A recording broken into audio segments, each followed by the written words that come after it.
ত্রয়োদশ জাতীয় সংসদ নির্বাচনের বাকি আর মাত্র কয়েকদিন। চলছে শেষ মুহূর্তের প্রচারণা ও প্রস্তুতি। আছে নানান প্রশ্ন, শঙ্কা, আছে প্রত্যাশাও। ঠিক এই মুহূর্তে সাধারণ মানুষের মনে আছে নানান প্রশ্ন, যেমন ভোটের মাঠ কেমন হবে, নির্বাচন কমিশনের প্রস্তুতি কি, সেসব নানান প্রশ্নের উত্তর নিয়ে ফিউচার বাংলাদেশ ইউ ওয়ান্টের আয়োজনে আমাদের সঙ্গে উপস্থিত আছেন নির্বাচন কমিশনার অবসরপ্রাপ্ত ব্রিগেডিয়ার জেনারেল আবুল ফজল মোহাম্মদ সানাউল্লাহ।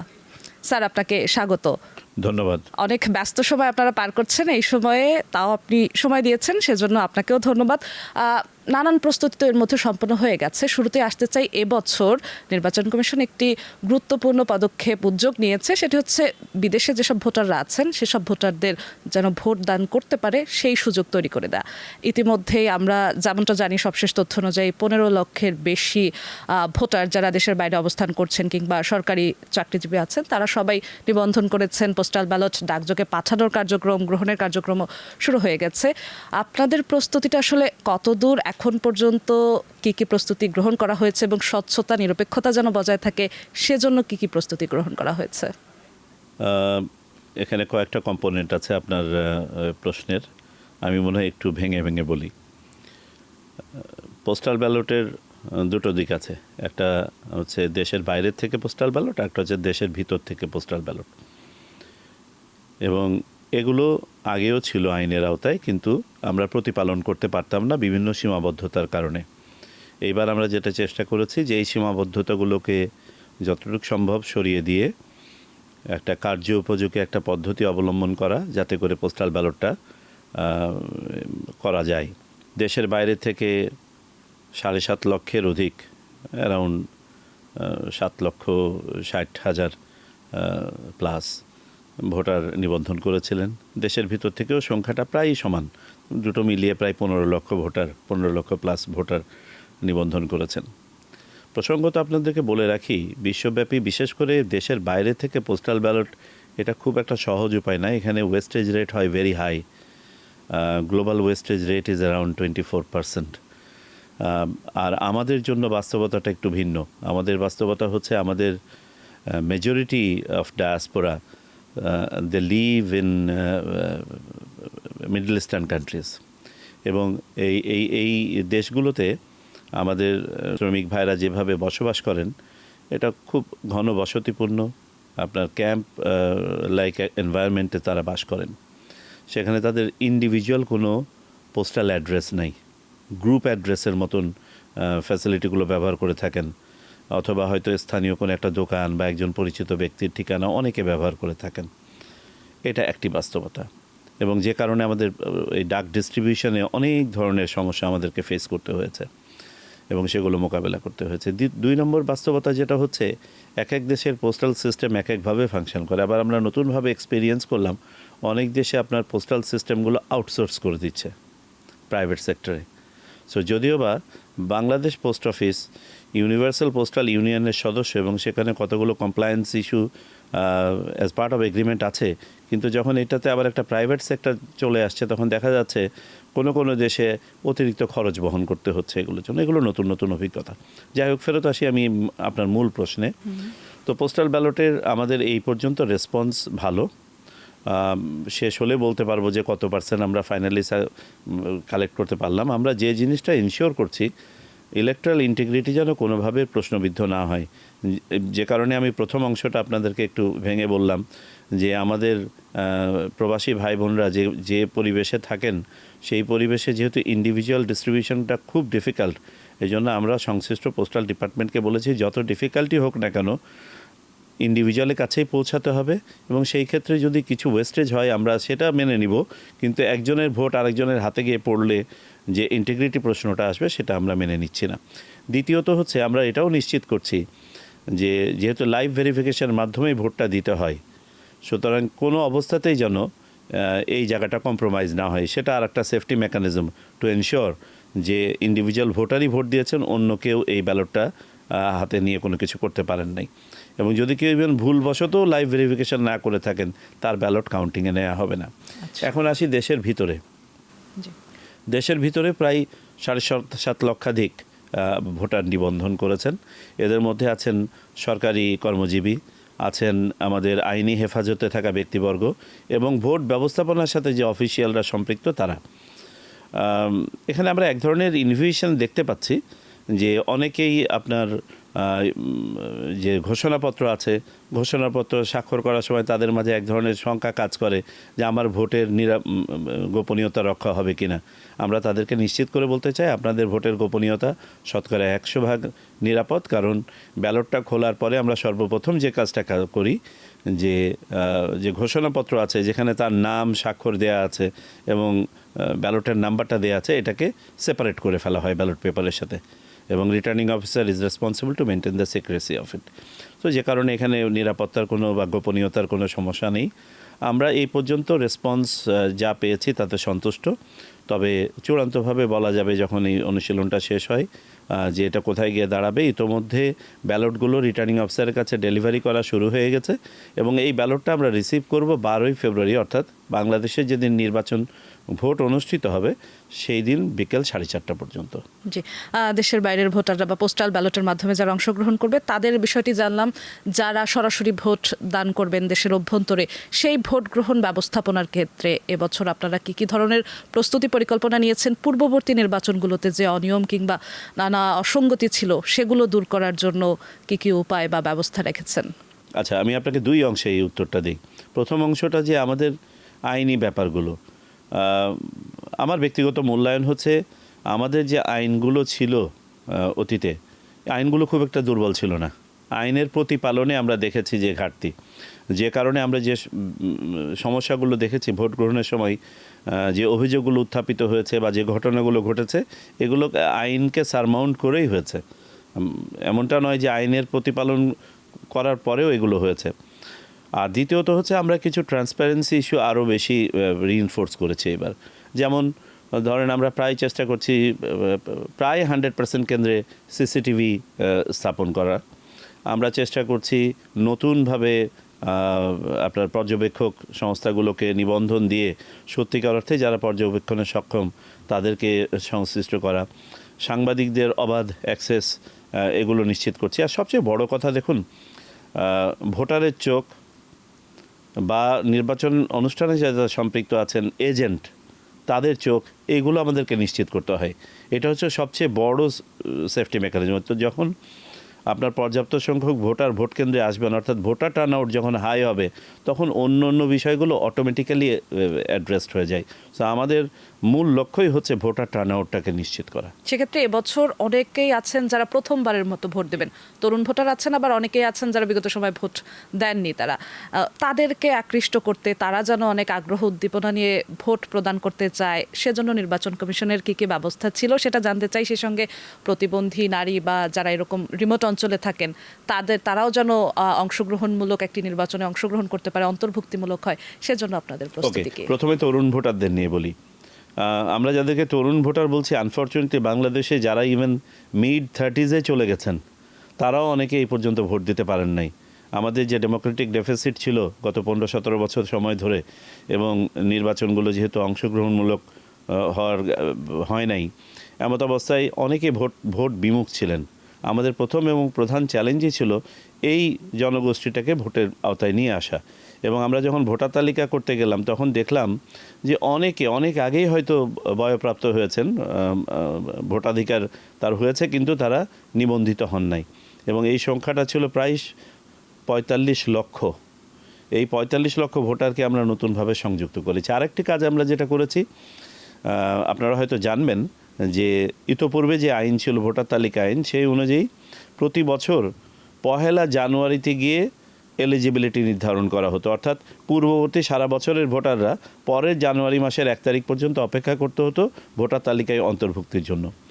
আমরা এখানে একটি আইনি সংশোধন করে আমরা বলেছি যে নির্বাচন কমিশনের নির্ধারিত যে কোনো দিন, এইভাবে করে আমরা এবারে প্রায় অক্টোবর মাস পর্যন্ত, অক্টোবরের 15 তারিখ পর্যন্ত যারা বয়প্রাপ্ত হয়েছেন 2025 সালের, তাদের সবাইকে ভোটার তালিকার ভিতরে আনতে পেরেছি। এভাবে প্রায় 12 লক্ষ অতিরিক্ত তরুণ ভোটার যোগ হয়েছে। সো যদি আমরা এই 12 লক্ষ আর 45 লক্ষ হিসাব করি, প্রায় 57 লক্ষ ভোটার নতুন প্রথমবারের মতন ভোট দেওয়ার সুযোগ পাচ্ছেন। এটা একটি। দ্বিতীয় জায়গা হচ্ছে আপনি প্রশ্ন করলেন যে বয়োবৃদ্ধ, প্রতিবন্ধী। সন্তান সম্ভবা মা, নারী, তারপরে আমাদের প্রতিবন্ধী, তাদের ভোটের ব্যবস্থা এটা সবসময়ই ছিল। তবে আমরা যে ধরনের প্রত্যাশা করি ভোট কেন্দ্রগুলোতে ফ্যাসিলিটি, আনফর্চুনেটলি আমাদের অনেকগুলো কেন্দ্র আছে এইভাবে স্ট্রাকচার্ড না। তো আমরা যেটা করছি, আমাদের ওখানে ভোট ব্যবস্থাপনার সাথে যারা সম্পৃক্ত আছেন তাদেরকে আমরা ট্রেন করেছি, ব্রিফ করেছি, যে যাতে করে এই ধরনের যাদের সহায়তা প্রয়োজন তারা যেন যথাযথ সহায়তা পান। বিশেষ করে উপকূলীয় অঞ্চলে আপনারা জানেন যে কিছু সাইক্লোন সেন্টারকে আমরা ভোট কেন্দ্র হিসাবে ব্যবহার করে থাকি। আর সাইক্লোন সেন্টারগুলোতে নিচতলায় কোনো ভোটিং ব্যবস্থা নেই, এটা হচ্ছে দোতলায়, because of the nature of the structure. তো এইসব জায়গাতে যাতে এনাদেরকে সহায়তা করে দোতলা পর্যন্ত উঠিয়ে নেওয়া যায়, আর কোথাও যদি সেটাও যদি সম্ভব না হয় একজন পোলিং অফিসিয়াল নিচে এসে ভোট নিতে পারেন কিনা, এই ব্যবস্থাগুলো আমরা করেছি। আর কেন্দ্রে যাতে তারা অগ্রাধিকার ভিত্তিতে ভোট দিতে পারেন, তিনি যখনই আসেন না কেন লাইনে যেন তাকে একটু আগে দেওয়া হয়, সুযোগ দেওয়া হয়, যাতে তাকে দীর্ঘক্ষণ অপেক্ষা করতে না হয়। এই মানবিক এবং কিছু আপনার পদ্ধতিগত ব্যবস্থা আমরা গ্রহণ করেছি। আশা করি তারা সন্তুষ্ট হবেন। তবে we have to do lot in future. নতুন ভোটাররা যেমন আছেন, নতুন দলও এবং আছেন, এবছরই নিবন্ধন পেয়েছে, এবছরই নির্বাচনে অংশগ্রহণ করছে। সেক্ষেত্রে এই বিষয়টিও মানুষের নজর কেড়েছে। আমরা দেখেছি কিছু কিছু দল প্রথমে নিবন্ধনের জন্য আবেদন করে পায়নি, তারপর আবার সেটা পর্যালোচনা করা হয়েছে, নিবন্ধন পেয়েছে। এক্ষেত্রে নির্বাচন কমিশন আসলে কি কি বিষয়গুলো পর্যালোচনা করে, কিভাবে যাচাই বাছাই করে এবং সব দলগুলো যেন সমানভাবে ন্যায্যভাবে পায়, সেটা কিভাবে নিশ্চিত করে? এবারের নির্বাচনের আগে আপনার 10টি দল নতুনভাবে নিবন্ধন পেয়েছে, আমার মাই মেমোরি ডাজন্ট বিট্রে, অ্যারাউন্ড 10। নির্বাচনে আপনার অংশ নেওয়া এক জিনিস, আর দলীয় নিবন্ধনটা আর একটা জিনিস। অনেক নিবন্ধিত রাজনৈতিক দল আছে, তারা হয়তো অংশগ্রহণ করেন না। বর্তমানে আমাদের বাংলাদেশে নিবন্ধিত রাজনৈতিক দলের সংখ্যা হচ্ছে 60টি। এবারে নির্বাচনে অংশগ্রহণ করছেন 51টি, তাদের সক্ষমতা অনুযায়ী।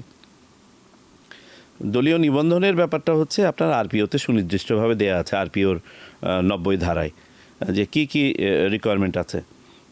একটা হচ্ছে যে পূর্ববর্তীতে কোনো রাজনৈতিক দল যদি এই নামে অংশগ্রহণ করে থাকে এবং তারা যদি সংসদে কোনো আসন পেয়ে থাকে বা একটা সংখ্যক ভোট পেয়ে থাকেন, তাদের জন্য এক ধরনের ক্রাইটেরিয়া।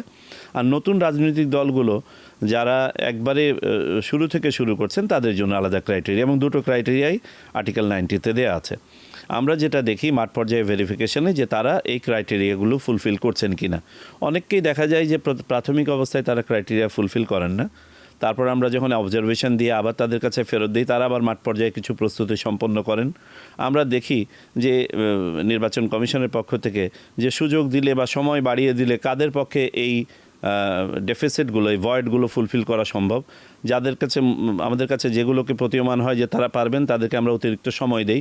কারণ আমাদের উদ্দেশ্য হচ্ছে অধিক সংখ্যক রাজনৈতিক দল যেন আপনার নিবন্ধন সম্পন্ন করতে পারেন। এবারও তাই হয়েছে। আমরা রিপিটেডলি সুযোগ দিয়েছি রাজনৈতিক দলগুলোকে, যাদের পক্ষে সম্ভব ছিল তারা সম্পন্ন করেছেন এবং নিবন্ধন সম্পন্ন করেছেন। আর একটা জিনিস আপনাদেরকে বলি, রাজনৈতিক দলের নিবন্ধন যে শুধুমাত্র নির্বাচন কেন্দ্রিক তা নয়। যে কোনো রাজনৈতিক দল, যারা রাজনৈতিক দল করতে চান, যে কোনো সময় নিবন্ধনের জন্য আবেদন করতে পারেন। তবে প্রথাগতভাবে নির্বাচনের আগে বিধি অনুযায়ী একটা আপনার ডাইরেকশন দেয়া আছে যে নির্বাচন কমিশন চাইলে আবেদন আহ্বান করতে পারবেন। তার মানে এই না যে বাকি 5 বছরের কোনো সময় আবেদন করা যাবে না। যে কোনো দল যে কোনো সময় আপনার আবেদন করতে পারেন নতুন দল এবং নিবন্ধন পেতে পারেন। জি, মনোনয়নপত্র যাচাই বাছাই নিয়েও নানান আলোচনা হয়েছে। সেক্ষেত্রে মনোনয়নপত্র একজন প্রার্থী যখন জমা দেন, সেটা যাচাই বাছাইয়ের ক্ষেত্রে নির্বাচন কমিশনের আসলে কোন কোন আইনগত বা প্রশাসনিক জিনিসগুলো নিশ্চিত করতে হয়, এটি একটি বিষয়। স্বতন্ত্র প্রার্থী যারা, তাদের মনোনয়নপত্র যাচাই বাছাইয়ের ক্ষেত্রে আলাদা একটা নিয়ম থাকে। তাদের নিয়মটা কি, এবং সবাই যেন সমানভাবে ন্যায্যভাবে তাদেরটা যাচাই বাছাই হয়, সেটা নিশ্চিতের জন্য কি কি পদক্ষেপ নেওয়া হয়? ওকে, মনোনয়নপত্রের ব্যাপারটা আপনার এটাও আরপিওতে দেওয়া আছে, বিধি আছে, আরপিওতেও দেওয়া আছে। আরপিওর 12 থেকে শুরু করে পরবর্তী ধারাগুলো 12, 13, 14 বিশেষ করে এগুলোতে বলে দেওয়া আছে কাদের মনোনয়নপত্র কিভাবে দিতে হবে, এবং বৈধতার ক্ষেত্রগুলো বলে দেওয়া আছে। কাদের মনোনয়নপত্র অবৈধ হবে সেটাও বলে দেওয়া হয়েছে। আর বিধিমালাতে আমাদের বিস্তারিতভাবে দেয়া আছে যে এটা কিভাবে ফিল আপ করতে হবে। আমরা কি দেখি নির্বাচন কমিশনের পক্ষ থেকে, নির্বাচন কমিশনের পক্ষ থেকে দুটো দিক দেখা হয়। একটা হচ্ছে পদ্ধতিগত দিকগুলো, যে এখানে ছোটোখাটো ভুলভ্রান্তি করলে পারে আইনের আওতায় বলে দেওয়া আছে এগুলো সংশোধনের সুযোগ দিতে হবে। ইভেন রিটার্নিং অফিসারের ওখানেই আপনার এগুলো সুযোগ দেওয়ার কথা।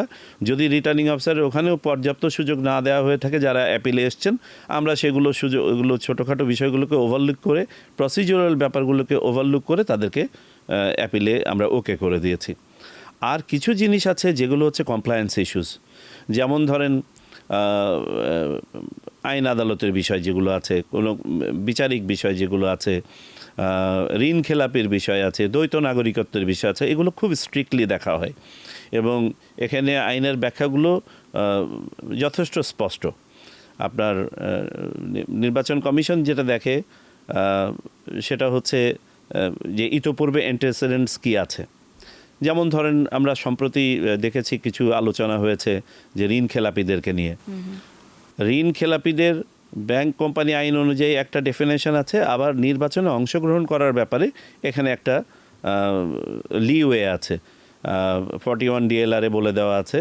যদিও বা এটা একটা স্থানীয় সরকার বিষয়ক একটা রায়, বাট এটাকে একটা রেফারেন্স হিসেবে ব্যবহার করা হয়ে থাকে যে আপনার কেউ যদি ব্যক্তি ঋণ খেলাপি হন তাহলে তো প্রশ্নই ওঠে না, তিনি অংশগ্রহণ করতে পারবেন না। কিন্তু কেউ যদি গ্যারান্টার হিসাবে খেলাপি হয়ে থাকেন তাহলে তারা ঋণ খেলাপি বটে, কিন্তু নির্বাচনে অংশগ্রহণ করতে সমস্যা নাই। সো এইভাবে অনেকে যারা গ্যারান্টার ছিলেন তারা হয়তো পার পেয়েছেন। আর দ্বিতীয়ত হচ্ছে দ্বৈত নাগরিকত্ব। দ্বৈত নাগরিকত্ব দুটো ক্লজ আছে, এটা আবার সংবিধানে, শুধু আইনে না, এটা কিন্তু সংবিধানে দেওয়া আছে কঠোরভাবে যে দ্বৈত নাগরিকরা আপনার অংশগ্রহণ করতে পারবেন না। কিন্তু আরেকটা ক্লজ আবার অ্যাড করা হয়েছে সংবিধানে পরবর্তীতে 2011 সালে। সেখানে বলা আছে যদি কেউ গিভ আপ করেন, অর্থাৎ তার দ্বৈত নাগরিকত্বটা অন্য দেশের নাগরিকত্ব পরিত্যাগ করেন, তাহলে তিনি নির্বাচনে অংশগ্রহণ করতে পারবেন। সো এটা নিয়েও এবারে আমাদের অনেক আলোচনা হয়েছে। আমরা দেখেছি যারা 29শে ডিসেম্বর ছিল হচ্ছে আমাদের শেষ তারিখ আপনার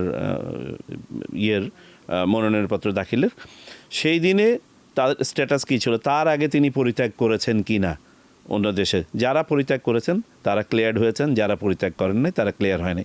প্রসঙ্গত বলে রাখি, সিআইবি রিপোর্ট অনুযায়ী আমার যতটুকু মনে পড়ে সম্ভবত 50-এর অধিক ব্যক্তিকে রিটার্নিং অফিসারের পক্ষ থেকে ঋণ খেলাপির জন্য বাতিল করা হয়েছিল। সম্ভবত 32 জন মতন দে রিমেইন্ড আপনার রিজেক্টেড, অ্যান্ড বাকিরা এই আপনার আইনগত কারণে সুযোগ পেয়েছে, আদালত থেকে আরও কিছু পেয়েছে। তো সব মিলিয়ে আমরা বলবো যে এই স্ক্রুটিনির ব্যাপারটা প্রসিডিউরাল কারণে কেউ বাদ পড়েন না, যদি না কোনো আইনগত কারণে কেউ বাদ পড়েন সেটা ভিন্ন জিনিস। আরেকটা বিষয় আপনি বললেন যে ইন্ডিপেন্ডেন্ট ক্যান্ডিডেটদের জন্য আপনার এডিশনাল ক্রাইটেরিয়া। জি, একটা এডিশনাল ক্রাইটেরিয়া আছে যে 1% ভোটের, তার সংসদীয় আসনের 1% ভোটারের এন্ডোর্সমেন্ট লাগে। এটা সাপোর্ট না, এটা এন্ডোর্সমেন্ট।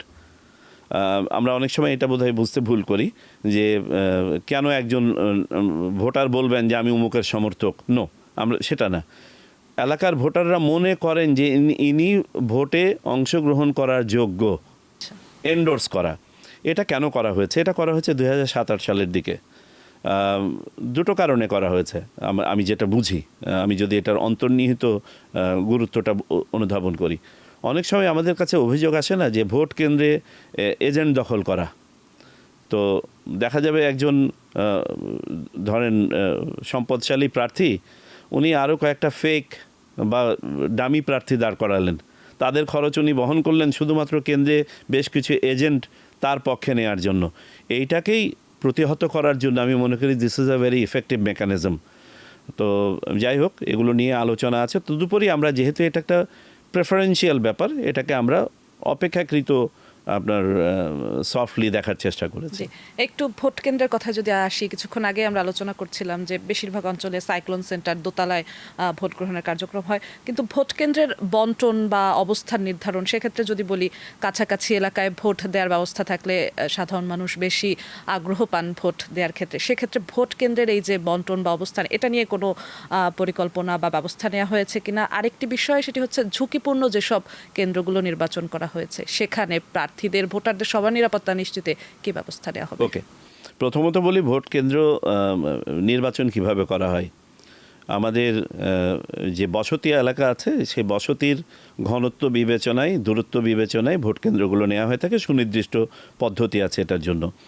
এবং ফাইনালি প্রার্থী তালিকায় চূড়ান্ত হয়ে যাওয়ার পরেও আইন অনুযায়ী দেখা হয় যে কোনো প্রার্থীর আপনার নিয়ন্ত্রণাধীন বা ইনফ্লুয়েন্সের জায়গার ভিতরে কোনো কেন্দ্র হয়ে গেছে কিনা সেগুলোকেও চেঞ্জ করে ফেলা হয়।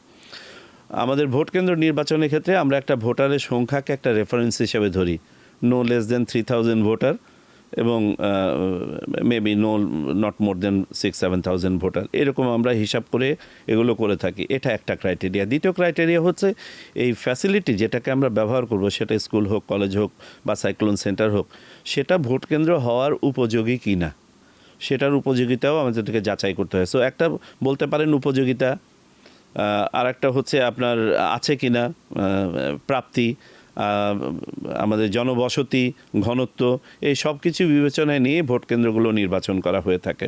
আমরা ইন্টারচেঞ্জেবলি বলে থাকি সাধারণ ভোট কেন্দ্র, গুরুত্বপূর্ণ ভোট কেন্দ্র বা অতি গুরুত্বপূর্ণ ভোট কেন্দ্র। কোনো কোনো ল্যাঙ্গুয়েজে আবার এটাকে বলা হয় সাধারণ ভোট কেন্দ্র, ঝুঁকিপূর্ণ ভোট কেন্দ্র, অতি ঝুঁকিপূর্ণ ভোট কেন্দ্র। যেভাবেই বলি না কেন, এটা দুটো কারণে হয়ে থাকে। একটা হচ্ছে ভূপ্রকৃতিগত কারণে, যেটা একটা রিমোটনেসের কারণে। আর একটা হতে পারে যে এখানে ধরেন অতীতের ঘটনাবলী বিবেচনায় বা ওইখানে যে সমসাময়িক যে রাজনৈতিক বাস্তবতা, ধরেন একই এলাকা থেকে দুজন প্রার্থী দাঁড়িয়েছেন, তার দুজনেরই একটা ইনফ্লুয়েন্স জোন আছে এবং এখানে একটা আমরা দেখতে পাচ্ছি এলবো স্পেসিংয়ের পরিবেশ তৈরি হয়েছে। এই বিভিন্ন বিবেচনায় আপনার এগুলোকে নির্ধারণ করা হয়ে থাকে এবং এখানে যাতে কোনো ধরনের আনটুয়ার্ড কোনো কিছু না ঘটে এই জন্য যথাযথ ব্যবস্থা নেওয়া হয়ে থাকে। একটা ভোট কেন্দ্রে তো সুনির্দিষ্ট কিছু আপনার সংখ্যক আইন শৃঙ্খলা রক্ষাকারী বাহিনী নিয়োগ থাকে। 2 জন পুলিশের সদস্য, 3 জন আনসারের সদস্য, 5 জন থাকে অস্ত্রধারী, 10 জন আনসারের সদস্য থাকে অস্ত্র ছাড়া। এর বাইরে এই যে ঝুঁকির ভিত্তিতে এখানে বেশি করা হয়। সো এটা এই যে সংবেদনশীলতাগুলো আছে, নিরাপত্তা সংবেদনশীলতা, এটার বিবেচনায় কেন্দ্রে ডিপ্লয়মেন্ট করা হয়, কেন্দ্রের পাশে ডিপ্লয়মেন্ট করা হয়। এই কেন্দ্রটাকে কত ফ্রিকোয়েন্টলি আপনার মনিটরিংয়ের আওতায় রাখতে হবে একটা টহল দল দ্বারা, সেটা নিশ্চিত করা হয়। স্ট্রাইকিং ফোর্সকে সেভাবে ডিসপোজিশন করা হয় ইত্যাদি। সেক্ষেত্রে আপনারা এই আইন প্রয়োগকারী সংস্থা, স্থানীয় প্রশাসন আছে, বিভিন্ন সরকারি সংস্থা আছে, তাদের থেকে কি ধরনের সহযোগিতা বা সমন্বয় আশা করেন? এটা তো প্রশ্নাতীত। আপনার যথাযথ আপনারা তো মাঠ পর্যায়ে দেখবেন আমাদের 3টা কমিটি কাজ করে। জেলা এবং উপজেলা পর্যায়ে কিন্তু আইন শৃঙ্খলা কমিটি আছে, আবার কোর কমিটি আছে। পাশাপাশি শুধু নির্বাচনকে সামনে রেখে আইন শৃঙ্খলা রক্ষাকারী সেল গঠন করা হয়েছে জেলা এবং উপজেলা পর্যায়ে, যেখানে সব কটা আইন শৃঙ্খলা রক্ষাকারী বাহিনী এবং আইন প্রয়োগকারী সংস্থা। প্রসঙ্গত বলে রাখি, এবারের নির্বাচনের আগে আরপিওতে সংশোধন করে আইন প্রয়োগকারী সংস্থার সংজ্ঞার মধ্যে সশস্ত্র বাহিনীকে তথা সেনাবাহিনী, নৌবাহিনী এবং বিমান বাহিনীকেও ঢোকানো হয়েছে। তো এই সকল বাহিনীর সমন্বয়ে যে আইন শৃঙ্খলা রক্ষাকারী সেল আছে জেলা এবং উপজেলা পর্যায়ে, তারা বসে সেখানে অভিযান পরিকল্পনা করেন নির্বাচনের আগে, ভোটের দিনে ডেপ্লয়মেন্ট পরিকল্পনা করেন, তথ্য শেয়ার করেন, সেই অনুযায়ী তারা এখানে ডেপ্লয়মেন্ট প্ল্যানিং বা অপারেশন প্ল্যানিং ইত্যাদি করে থাকেন। তো it's a very comprehensive structure এবং it is hand in gloves একটা মেকানিজম, যেখানে আপনার বাহিনীগুলোর মধ্যে একটা সিমলেস ডেপ্লয়মেন্ট এনশিওর করা হয় যাতে কোথাও ভয়েডও না থাকে, শূন্যতর সৃষ্টি না হয়, আবার কোথাও ডুপ্লিকেশনও না হয়। নির্বাচন কতটা সুষ্ঠু হয়েছে, গ্রহণযোগ্য হয়েছে, এটা সাধারণত পর্যবেক্ষক দল আসলে তাদের পর্যবেক্ষণ রিপোর্ট কি বলে সেটার উপর ডিপেন্ড করে। এবার পর্যবেক্ষক দল ইতিমধ্যেই কাজ করা শুরু করে দিয়েছে। তারা যেন স্বাধীনভাবে কাজ করতে পারে, ভোট কেন্দ্রগুলোতে চলাচল করতে পারে, ভোট গণনা থেকে পুরো ফলাফল সম্পর্কে পর্যন্ত তারা যেন স্বাধীনভাবে কাজ করতে পারে, আন্তর্জাতিক মানদণ্ড অনুযায়ী গ্রহণযোগ্য যেন হয়, সেজন্য নির্বাচন কমিশন কি কি ব্যবস্থা নিয়েছে? আমরা গাইডলাইনটা দিয়ে দিয়েছি এবং this guideline is very comprehensive guideline. সেটা ডিটেলসে আমরা যাচ্ছি না, তবে আমরা সাংবাদিক এবং পর্যবেক্ষকদের নিজস্ব কাজের ক্ষেত্রের ভিতরে ইলেকশন কমিশন ইনট্রুড করে না এই জন্য যে যাতে করে তারা নিরপেক্ষভাবে তাদের কাজটা করতে পারেন। তবে তাদেরকে গাইডলাইন দেওয়া আছে যারা যেন কোনো পক্ষপাতিত্ব না করেন, তারা যেন যথাযথ মানের পর্যবেক্ষকদেরকে নিয়োগ দেন, যদিও বা পর্যবেক্ষকদের বয়স এবার কমিয়ে 21 বছর করা হয়েছে, তাদেরকে আমরা বলেছি যে নিশ্চিত করবেন যে ইয়াং পর্যবেক্ষকরা যেন যথাযথ প্রশিক্ষণ পান এবং তাদেরও নিজস্ব কিছু গাইডলাইন আছে, স্ট্যান্ডার্ড তারা সেট করেছেন। আমরা নিশ্চিত যে আমরা ভালো কিছু দেখব। আমাদের জন্য একটা কনস্ট্রেন্ট ছিল গত নির্বাচনগুলোতে যেসব প্রতিষ্ঠানগুলো নিয়ে প্রশ্ন উঠেছিল তাদেরকে আমরা নিতে পারি নাই এবার। So this is a constraint, it's a new area. আশা করি যে এবারে যারা নিবন্ধিত হয়েছেন তারা ভালো কাজ করতে পারবেন এবং নিরপেক্ষভাবে কাজ করতে পারবেন, নির্বিঘ্নে কাজ করতে পারবেন। জি, একদম শেষে একটা প্রশ্ন করতে চাইবো যে একদম ভোটার নিবন্ধন থেকে শুরু করে মনোনয়নপত্র থেকে শুরু করে ভোট গ্রহণ, ফলাফল, এবার ইতিমধ্যে বলা হয়েছে ফলাফলের জন্য একটু বেশি সময় লাগতে পারে, বরাবর আমাদের যে সময়টা লাগে তার থেকে বেশি সময় লাগতে পারে। সব কিছু মিলিয়ে ত্রয়োদশ জাতীয় সংসদ নির্বাচন যে সুষ্ঠু, স্বচ্ছ এবং গ্রহণযোগ্য হবে সেই বিষয়ে, সেই নিশ্চয়তায় নির্বাচন কমিশন কি বলবে? আমি যদি আপনাকে এই পর্যন্ত আমাদের অভিজ্ঞতা এবং আমাদের মূল্যায়ন বলি, আমরা সন্তুষ্ট। এই পর্যন্ত সার্বিক পরিবেশ নিয়ে আমরা সন্তুষ্ট। যে ঘটনাগুলো ঘটেছে সেগুলো না ঘটলে আরও ভালো হতো। বর্তমানে যে রাজনৈতিক দলগুলো আপনার প্রতিদ্বন্দ্বিতা করছেন, গত 16-17 বছর ধরে তারা একটা পরিবেশের জন্য আন্দোলন করেছিলেন, একটা অধিকারের জন্য আন্দোলন করেছেন। আমরা তাদের কাছে দাবি রেখেছি এবং রাখছি যে আপনারা যে পরিবেশ চেয়েছিলেন সেই পরিবেশ আমরা উপহার দিতে চাচ্ছি। আপনারা নিজেরা ইনশিওর করবেন যেন আপনাদের কোনো ব্যত্যয় না করেন কোনো প্রার্থী বা কোনো দল।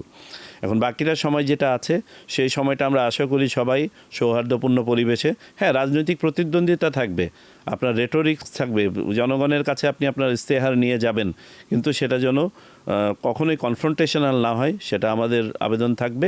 আর আমরাও এটাকে নিশ্চিত করার জন্য যা যা মেকানিজম আছে সেগুলো we have put in place. Vote গণনার ব্যাপারে আপনি যেটা বললেন, দেখুন আমি এটাকে ভেরি ক্লিয়ার করে দিই। ভোট গণনার ক্ষেত্রে যেখানে যে সময়টুকু প্রয়োজন তার 1 সেকেন্ডও বেশি নেওয়ার কোনো সুযোগ নাই এবং সেটা যাতে না হয় সেই জন্য আমরা মাঠ পর্যায়ে ইনস্ট্রাকশন দিয়ে দিয়েছি। গণনাটা যাতে ত্বরান্বিত হয় সেই জন্য আমরা ইনস্ট্রাকশন দিয়েছি। যে কথাটা বলা হচ্ছে যে একটু সময় বেশি লাগতে পারে, কারণ দুটো ব্যালটকে অ্যাট এ টাইম গুনতে হচ্ছে। আগে যেখানে আপনি শুধুমাত্র জাতীয় সংসদ নির্বাচনের ব্যালটটাকে গুনতেন, একই সংখ্যক অফিসিয়াল দিয়ে আপনি দুটো ব্যালটকে সাইমালটেনিয়াসলি করছেন গণনা। এবং আমরা বলেছি এক পাশে জাতীয় সংসদের আপনার ব্যালটটা গণনা হবে, আর একদিকে গণভোটের ব্যালটটা গণনা হবে। তা না হলে দেখা যাবে যদি আপনি জাতীয় সংসদেরটা রেখে দিয়ে শুধু গণভোট আগে করেন গণনা, অস্থিরতা তৈরি হবে। আবার যদি আপনি জাতীয় সংসদেরটা আগে গণনা করেন এবং গণভোটেরটা না গণেন, ওইটার ফলাফল পেয়ে গেলে রাজনৈতিক দলের যারা প্রতিনিধি ভিতরে বসে আছেন, পোলিং এজেন্ট, তারা বের হয়ে চলে যাবেন। সো আপনাকে সাইমেন্টালেসলি দুইটাই করতে হবে। আমরা দুটো করব, সেটার জন্য যতটুকু সময় দরকার তার বেশি সময় নেওয়া হবে না। আর পোস্টাল ব্যালটের যেহেতু পদ্ধতিগত কারণে এটার একটু সময় বেশি লাগা প্রয়োজন। আপনি একটা খাম খুলছেন, খুলে ঘোষণাপত্রটা চেক করছেন, ঘোষণাপত্র ঠিক থাকলে আপনি আর একটা খাম খুলছেন, ব্যালটটা বের করছেন। বিশেষ করে প্রবাস থেকে আসা যে ব্যালট, সেখানে 119টা আপনার সিম্বল আছে, প্রত্যেকটা সিম্বলকে একটা একটা করে চেক করতে হবে। আপনি একটা জায়গাতে টিক আছে দেখেই কিন্তু আপনি এটাকে নিয়ে নিতে পারছেন না, 119টাকেই চেক করে দেখতে হবে যে ভুলবশত আরও কোনোখানে টিক দেওয়া আছে কিনা বা ক্রস দেওয়া আছে কিনা। যদি থাকে এটা কিন্তু বাতিল হয়ে যাবে। এই জন্য এই সময়টুকু অ্যালাউ করতে হবে। এবং তারপরেও আমরা সংশ্লিষ্ট সকল রিটার্নিং অফিসার, প্রিজাইডিং অফিসারদেরকে ইনস্ট্রাকশন দিয়েছি, তাদেরকে ফ্লেক্সিবিলিটি দেওয়া হয়েছে প্রয়োজনীয় অতিরিক্ত জনবল নিয়োগ করার, যাতে দ্রুততম সময়ে ফলাফলটা ঘোষণা করা যায়। কারণ ফলাফল ঘোষণা হতে দেরি হলেই তখন অস্থিরতা দেখা যায়, সেটা নির্বাচন কমিশন চায় না। জি, আমাদের সবারই প্রত্যাশা থাকবে, আমার মনে হয় পুরো বাংলাদেশেরই প্রত্যাশা যে একটা সুষ্ঠু সুন্দর নির্বাচনের মাধ্যমে সুন্দর বাংলাদেশ যেন আমরা গড়তে পারি। আপনাকে অসংখ্য ধন্যবাদ। ইনশাআল্লাহ, এটার কোনো বিকল্প নাই। আমাদের সুষ্ঠু সুন্দর নির্বাচনের কোনো বিকল্প নাই, নিরপেক্ষ নির্বাচনের কোনো বিকল্প নাই।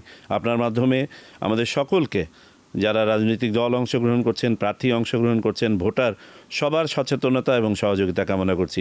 নির্বাচন কমিশন সচেষ্ট আছে সংশ্লিষ্ট সকল ব্যাপারে। আপনাদের সহযোগিতা থাকলে ইনশাআল্লাহ আমরা আমাদের জাতির ইতিহাসে সুন্দর একটা নির্বাচন অনুষ্ঠান করতে পারবো। আমরাও সেই প্রত্যাশা করছি। আপনাকে অসংখ্য ধন্যবাদ। আপনাকে।